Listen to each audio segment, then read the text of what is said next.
Aksi massa yang membakar rumah serta kandang ternak terjadi di Banjar, Dinas Batu Gambir, Desa Julah, Kecamatan Tejakula, Kamis 9 Juni, sekitar pukul 8 WITA. Aksi pembakaran dilaporkan Sahrudin, warga di Banjar Dinas Batu Gambir, Julah, yang menempati rumah itu sebagai penggarap. Klien desa adat Julah Ketut Sidemen mengatakan, saat insiden terjadi, dia bersama sekitar 150 warga melakukan persembahyangan usai gotong royong.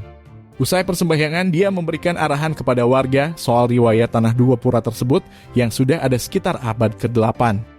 Saat diskusi berlangsung, tiba-tiba terdengar suara lemparan disusul aksi pembakaran rumah.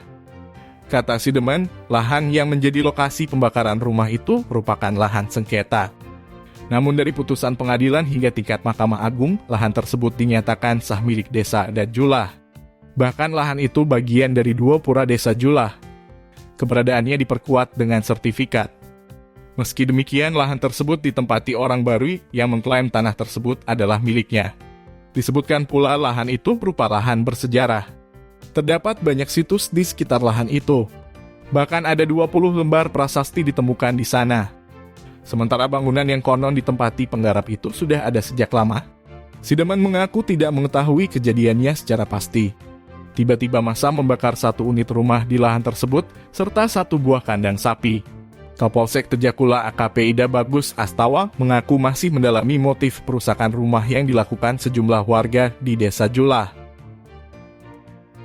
Tim Bali Express melaporkan.